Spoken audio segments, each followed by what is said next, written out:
Agents across the land. I am Ruth Sheahan of the Ruth Sheahan team with eXp Realty.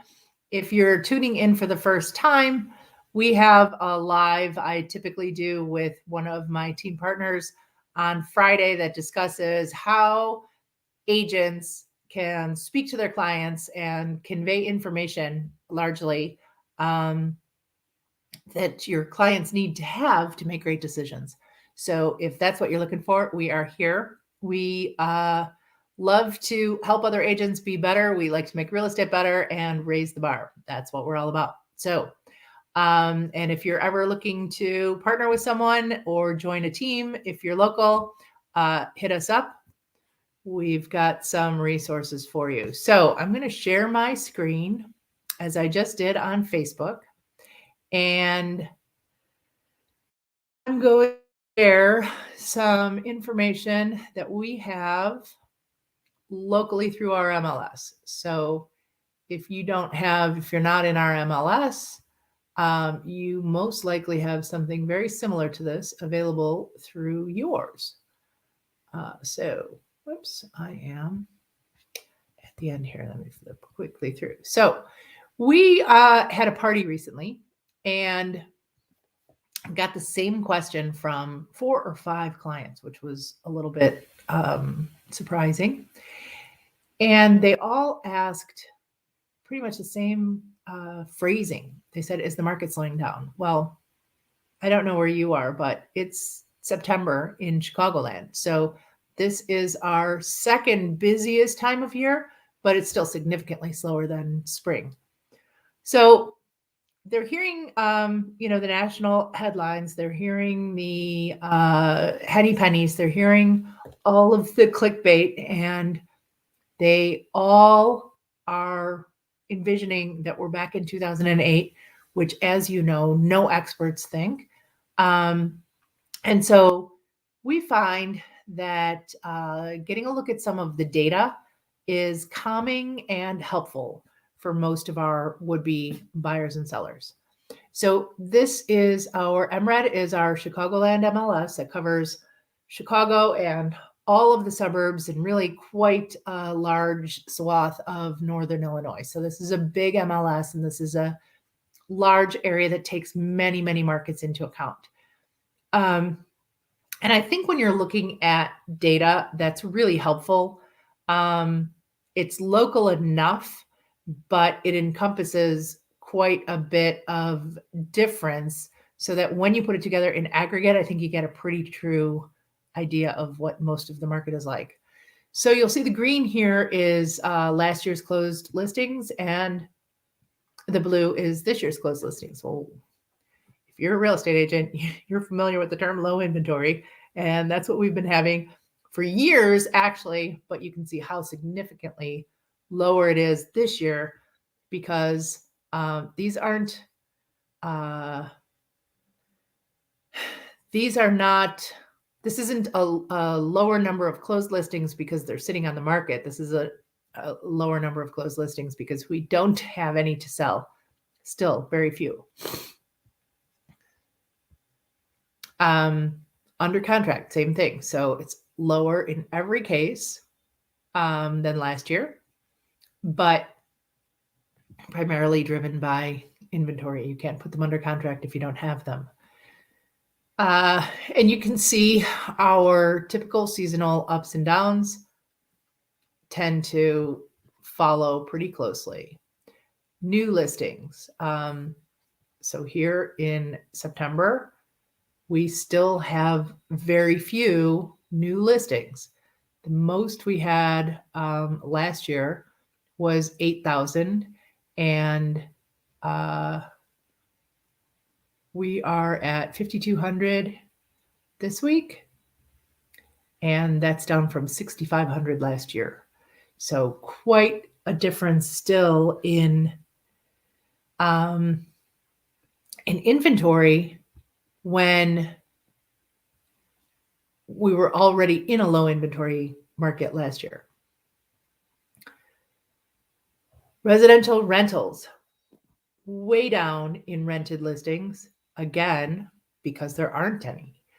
So this shows the active and temporary listings currently in our MLS. We have a status called temporarily off market. That happens for a variety of reasons. Oftentimes it's somebody, making some changes or adjustments to the property. They don't cancel the listing, they just withdraw it for a short time. So again, this is just this year, and we started off in January, or I'm sorry, this is March. It doesn't go to January.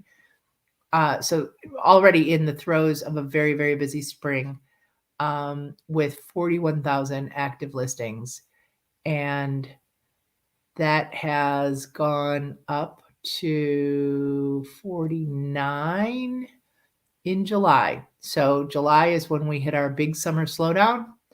And so active listings went up a bit and then started to decline again, to where we're at 48 right now.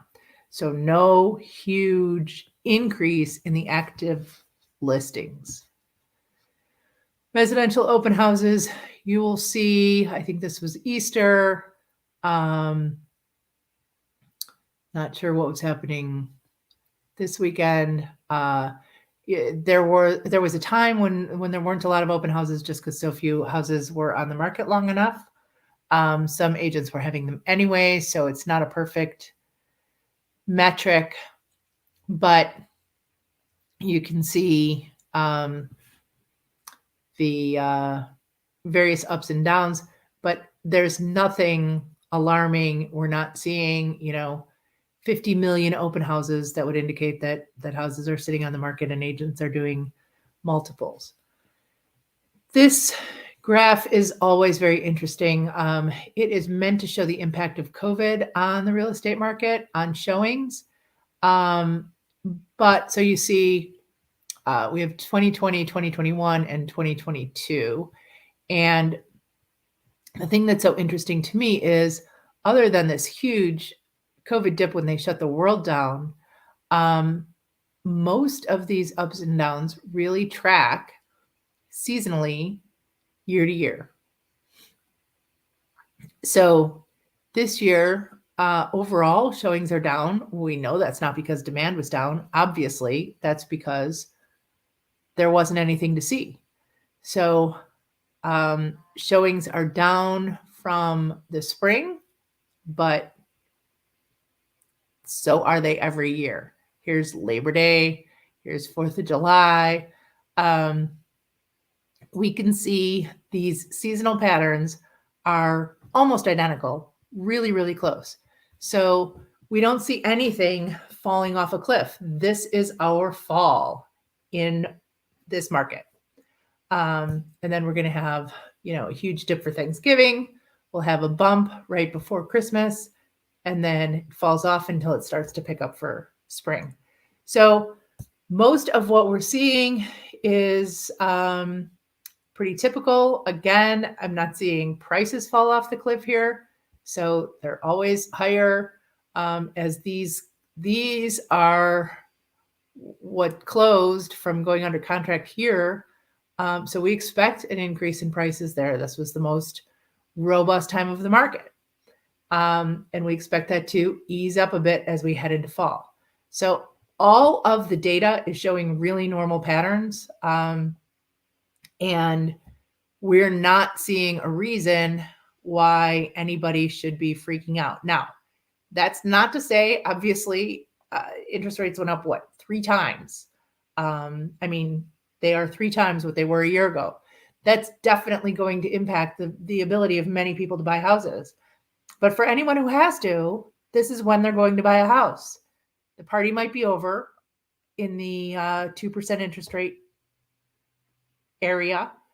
It could come back if all of the other factors in the world align, but most people don't think it will. Most people think rates will continue to stay around the same or even go up a little bit. So telling clients, and we're hearing a lot of realtors tell their clients that they should wait. I don't know what you're waiting for. Nobody thinks it's 2008. You can see from this data that there are no indicators that there's any kind of a crash coming. Yes, things should slow. They were way overheated. And we should have an easing of the price because those were overblown. But as far as something dramatic happening that people should wait for, no.